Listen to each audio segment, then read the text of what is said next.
Oxon Hill, MD. President Trump intensified his slashing attack on the news media during an appearance before the Conservative Political Action Conference on Friday, reiterating his charge that fake news outlets are the enemy of the people. The opening portion of the president's free-range, campaign-style speech centered on a declaration of war on the news media, a new foil to replace vanquished political opponents like Hillary Clinton. They are very smart, they are very cunning, they are very dishonest, Mr. Trump said to the delight of the crowd packed into the main ballroom at the Gaylord National Resort and Convention Center just south of Washington. It doesn't represent the people, it never will represent the people. He also opened up the latest in a succession of surprise rhetorical attacks on long-standing American allies, extemporizing about a friend named Jim who told him to avoid the City of Lights because Paris is no longer Paris.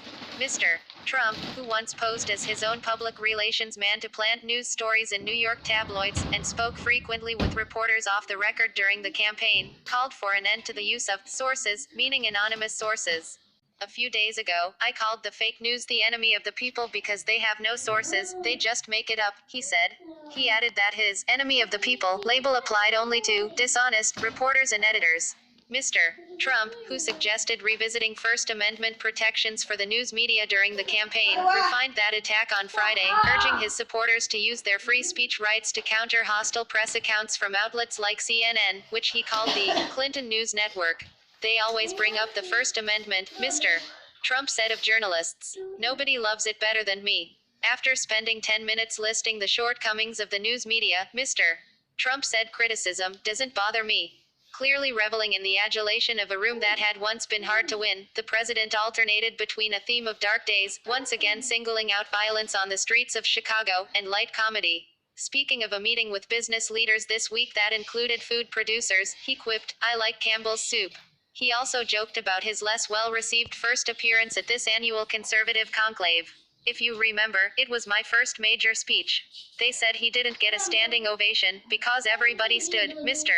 Trump said of his 2011 speech. He asked the audience members to sit down so they could later deliver a standing ovation. I had very little notes and even less preparation, he said of that first speech. And then you leave, and everybody is thrilled and I say, I like this business. Trump's speech this year, which included a promise to throw illegal immigrants the hell out of the country, and a recitation of his law and order campaign promises, represented a not entirely friendly takeover of CPAC, an establishment Republican group whose leadership once viewed the party's surprise standard-bearer as a noisy interloper. He followed his attack on the news media with a far-ranging preview of Tuesday's address before Congress, offering an unspecified plan to improve the Affordable Care Act, ratcheted up enforcement of immigration laws and a request for increases in spending that will result in one of the greatest military buildups in all of history. In the days leading up to the appearance, White House officials and Mr. Trump surrogates invited comparisons between the president and another former entertainer who also pushed for a major increase in military spending, Ronald Reagan. Mr. Trump was the first president to address the group in his first year in office since Mr. Reagan made an appearance in 1981. Vice President Mike Pence, in a well-received speech delivered to the conference on Thursday night, compared Mr. Trump's ability to communicate directly with voters to Mr. Reagan's skills. A White House news release cited Mr. Reagan's 1974 City on a Hill speech to the conference. Friday's return is especially sweet for Mr. Trump, who had been shunned by the party's mainstream establishment for years. He skipped the conclave last year, citing his need to campaign in Kansas and Florida, a move many at the conference interpreted as a snub. Mr. Trump told the audience this year that the real reason he skipped the meeting was because his policy positions were too controversial. Organizers have said he pulled out because he wanted to deliver a campaign speech, instead of agreeing to the requirement that he appear on a panel. But his victory in November has changed the dynamic drastically and recast his relationship to the party's establishment, so much so that Kellyanne Conway, Mr.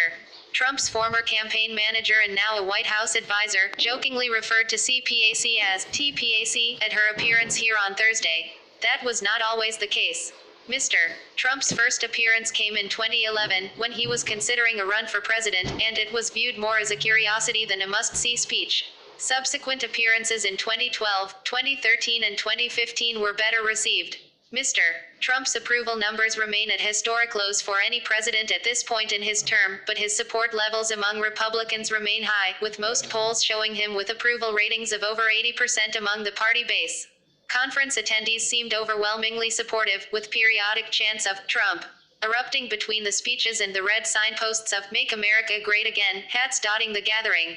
But the festive atmosphere obscured a jarring political shift from years past, when many mainstream conservatives supported positions that are now anathema to Mr. Trump and his supporters, including free trade, new public spending on infrastructure, and comprehensive immigration overhaul. On Thursday, Mr.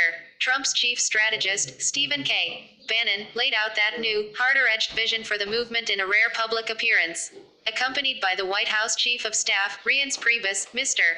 Bannon said the flurry of executive orders during Mr. Trump's first month in office was just the beginning of a drive to quickly fulfill campaign promises on border security, on immigration restrictions, on a tax overhaul, and to slash government regulations. This is the main thing that the mainstream media or the opposition party never caught, is that if you want to see the Trump agenda, it's very simple, he said.